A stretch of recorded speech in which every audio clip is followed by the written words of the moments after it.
Humanity is hitting the upper limit of life expectancy, according to a new study.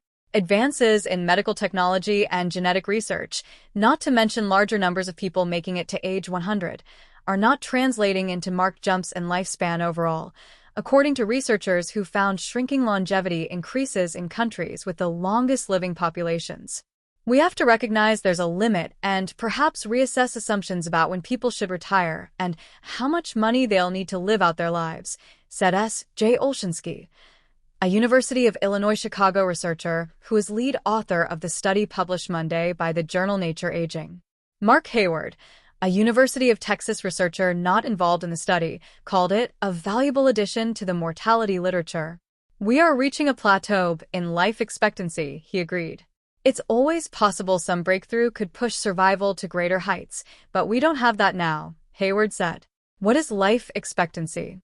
Life expectancy is an estimate of the average number of years a baby born in a given year might expect to live, assuming death rates at that time hold constant.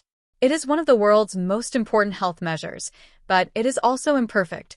It is a snapshot estimate that cannot account for deadly pandemics, miracle cures, or other unforeseen developments that might kill or save millions of people. In the new research, Olshansky and his research partners tracked life expectancy estimates for the years 1990 to 2019, drawn from a database administered by the Max Planck Institute for Demographic Research.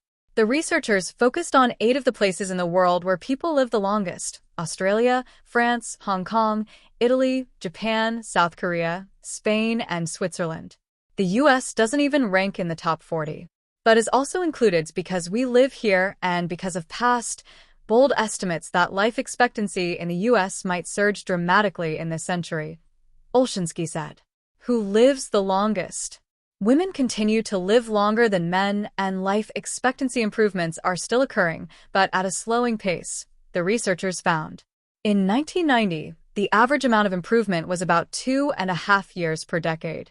In the 2010s, it was 1.5 years, and almost zero in the US.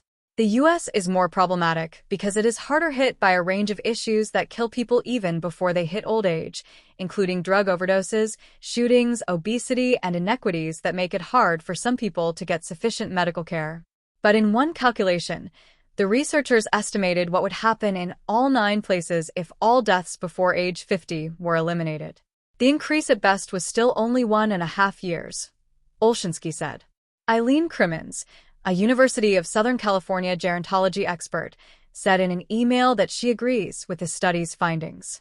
She added, "For me personally, the most important issue is the dismal and declining relative position of the United States. Why life expectancy may not be able to rise forever. The study suggests that there's a limit to how long most people live, and we've about hit it," Olshansky said. We're squeezing less and less life out of these life-extending technologies. And the reason is aging gets in the way, he said. It may seem common to hear of a person living to 100. Former U.S. President Jimmy Carter hit that milestone last week. In 2019, a little over 2% of Americans made it to 100, compared with about 5% in Japan and 9% in Hong Kong, Olshansky said. It's likely that the ranks of centenarians will grow in the decades ahead, experts say, but that's because of population growth. The percentage of people hitting 100 will remain limited, likely with fewer than 15% of women and 5% of men making it that long in most countries, Olshansky said. Thanks for watching. Please subscribe.